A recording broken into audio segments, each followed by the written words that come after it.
Ternyata firasat kamu tepat loh. Seseorang bersekutu dengan jin agar dia bisa kaya raya. Assalamualaikum warahmatullahi wabarakatuh. Hai guys, welcome to my channel. Kembali lagi bersama aku di sini Bang Cono seperti biasa. Pada kesempatan kali ini aku akan kembali general reading ya. Ini energi umum, energi semua orang, bisa saja resonate ataupun bolak-balik dari apa yang kamu alami. Dari apa yang terjadi di dalam posisi kehidupan kamu. Jangan pernah menjadikan video ini, tayangan ini sebagai acuan. Di dalam kehidupan kamu, jadikan video ini, tayangan ini hanya sebagai hiburan semata. Oke? Hanya sebagai hiburan semata. Ya, anggap aja deh teman-teman. Setiap readingan yang sifatnya positif itu sebagai doa. Dan setiap readingan yang sifatnya negatif sebagai bahan perbaikan diri ya bagi kita semua, dan itu semua aku kembalikan pada Tuhan Sang Maha Pencipta dan pada diri kamu masing-masing. Oke, nah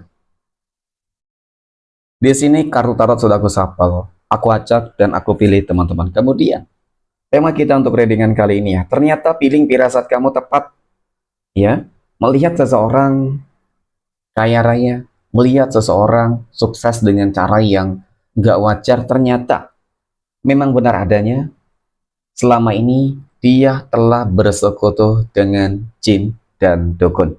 Fokus, konsentrasi, dan aku akan langsung mulai menarik energinya dari kartu yang pertama. Bismillahirrahmanirrahim. Pada kartu yang pertama aku punya Nine of Cups. 9 cangkir muncul hadir sebagai energi pembuka. Dan jika aku fokuskan kartu pertama ini terhadap energi dari seseorang, yang aku maksud ya teman-teman, mungkin feeling kamu menuju terhadap satu energi ya. Jadi satu energi ini banyak hal-hal yang bisa jadi ganjil teman-teman ya. Secara visualisasi memang sangat terlihat dia orang yang sangat kaya raya di sini, orang yang sangat sukses di sini teman-teman, dan kekayaannya ini dia dapatkan dengan cara instan. Oke. Ya, tetapi jangan negatif thinking dulu deh. Ya, jangan negatif thinking dulu teman-teman. Ya, bisa jadi memang kekayaan yang diperoleh, didapatkan itu pure asli murni ya. Dari namanya apa ya?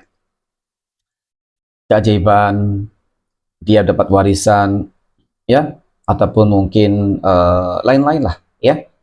Nah, terkecuali memang dengan satu catatan.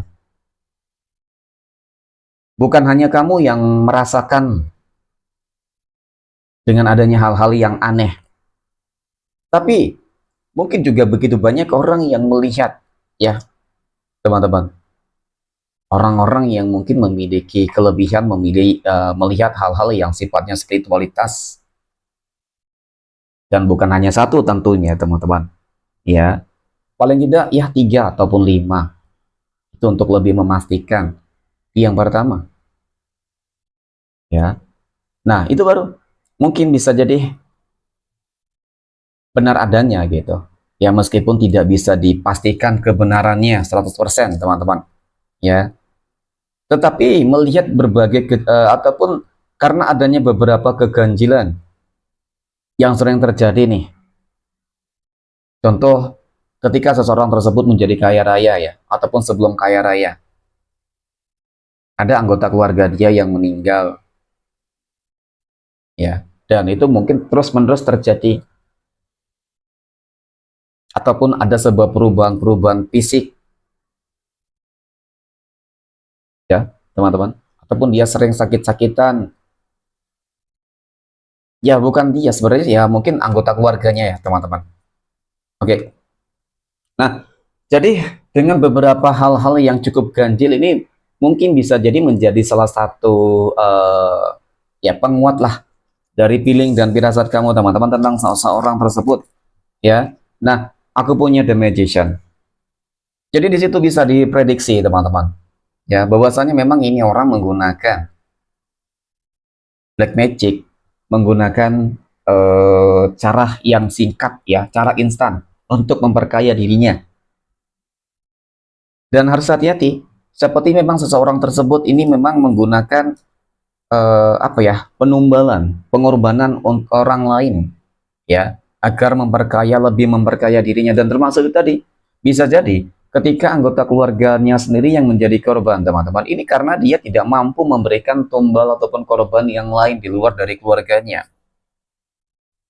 Kegagalan yang dia rasakan ini, ya teman-teman, untuk mengambil tumbal orang lain, teman-teman, itulah yang nantinya akan menggerogoti sebenarnya keluarganya sendiri, baik keluarga dekat ataupun mungkin ya masih keluarga jauh ya teman-teman, yang jelas masih memiliki sebuah hubungan ya kekeluargaan gitu. Nah, dan ketika masalah itu ataupun ketika penumbalan itu, sesembahan itu sudah diberikan, maka ini yang akan terjadi, yang akan dia dapatkan. Dia kaya raya. Nah, memang kekayaan yang dia peroleh ini ya teman-teman, kalau dikatakan dia orang yang sebenarnya baik, orang yang baik banget. Ya, mungkin kalau dari agamanya bagus, sikapnya bagus, adabnya bagus, teman-teman. Jadi seolah-olah itu menjadi sebuah topeng ya, mohon maaf. Kamu jangan sampai menuduh ya. Boleh sih memprediksi ataupun ya hanya diri kamu deh, gitu teman-teman. Ya, nggak perlu membicarakan hal tersebut kepada orang lain yang ujung-ujungnya seakan-akan kamu menebarkan sebuah fitnah. Ya cukup kamu yang tahu. Dan yang paling terpenting adalah ketika seseorang tersebut memiliki pesugihan, ya, untuk memperkaya dirinya dan membutuhkan tumbal untuk memperkaya dirinya, teman-teman, maka kamu harus memiliki sebuah proteksi yang baik. Itu yang harus dilakukan, teman-teman. Lebih dekatkan terhadap Tuhan masing-masing, itu sangat penting. Kamu tidak menutup kemungkinan kamu nantinya bakal menjadi korban selanjutnya ketika memang kamu masih memiliki sebuah hubungan keluarga, teman, tetangga, ya memang masih berada di dalam circle kehidupan itu sendiri lah, ya. Nah, tetapi sesuatu hal yang akan dan cukup mengerikan ketika memang seseorang tersebut tidak mendapatkan tumbal dari pihak luar, ya itu tadi, keluarganya satu demi satu akan habis, ya, demi ambisinya, demi hasratnya, keinginannya, teman-teman, nafsunya. Dia rela mengorbankan segala sesuatunya.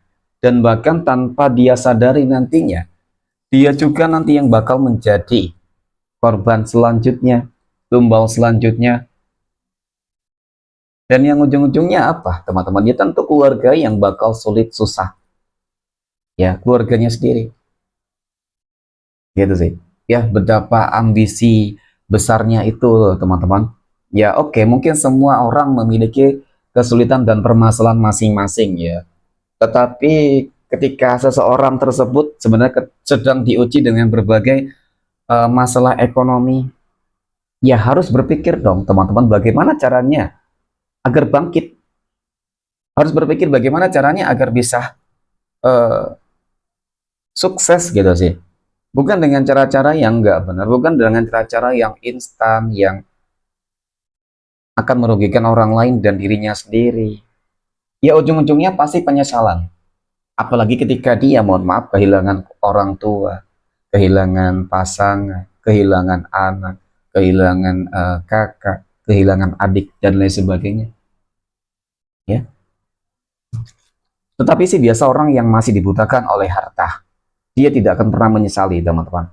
Ya, seakan-akan dari penampilan visualisasinya terlihat dia sedih, tetapi ini ya, teman-teman, saya bermaksud dia orang yang sangat toksik, ya, pembunuh berdarah dingin.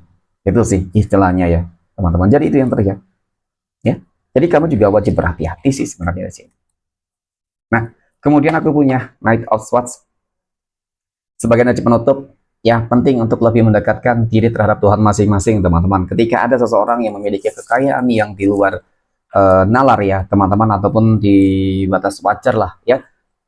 Tetapi memang harus dengan satu catatan lah, harus mencari tahu terlebih dahulu, bener nggak nih ya dia punya usaha bisnis. Kadang kan orang juga sukses, ya nggak ingin menunjukkan teman-teman usahanya apa ya. Terkadang orang nggak mau pamer dengan apa yang dia lakukan, terkadang juga ada seperti itu. Ya, jadi jangan terlalu beranggapan dan berasumsi negatif ya, apalagi sampai menuduh seseorang ya. Jadi segala sesuatunya harus disertai dan dibarengi dengan yang namanya ya sebuah fakta dan kenyataan yang ada. Oke, mungkin demikian teman-teman reading untuk kesempatan kali ini. Terima kasih dan assalamualaikum warahmatullahi wabarakatuh.